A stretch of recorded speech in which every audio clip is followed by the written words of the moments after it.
It took just 15 minutes for my life to end and my existence to begin.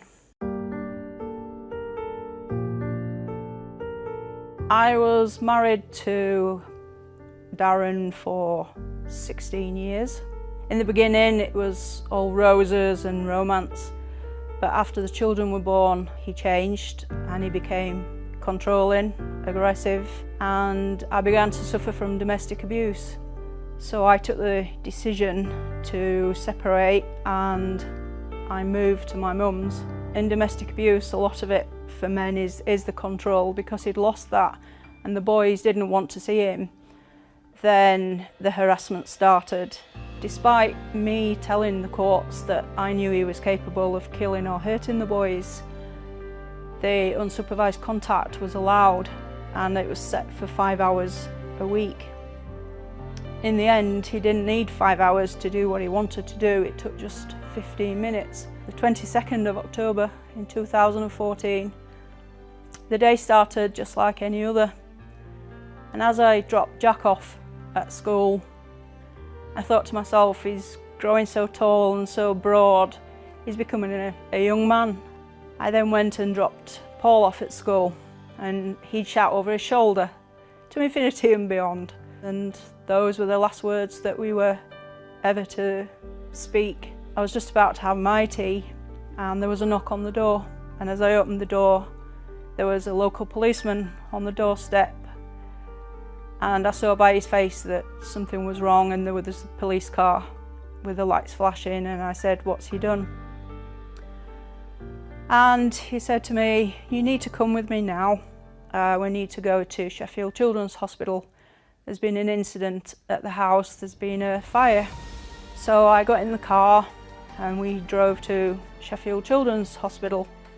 I then found out that on their unsupervised access visit, Darren lured them up to the attic with a new train set.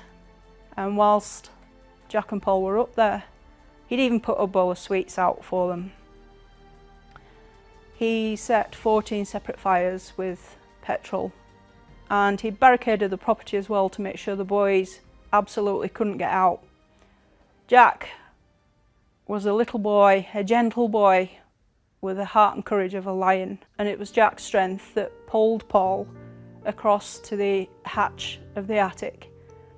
Unfortunately, the little boy just fell backwards and he fell down into the flames. And as he lay on the landing, the fireman cradled him and picked him up. And he found the courage to say to that fireman, "My dad did this and he did it on purpose." I held Paul in my arms and held him so tightly, and he fell asleep in my arms.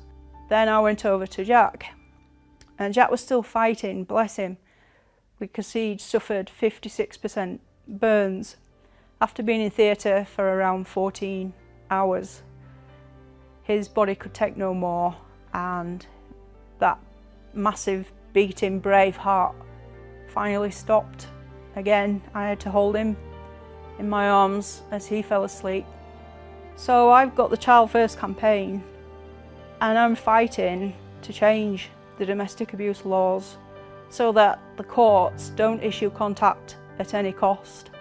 I hope the legacy for the boys is that these laws go through and give children a voice, and give children a chance in life.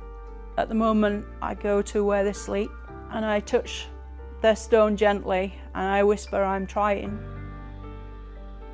But one day, I want to be able to go to where they sleep and touch their stone and say to them, "You know what, boys?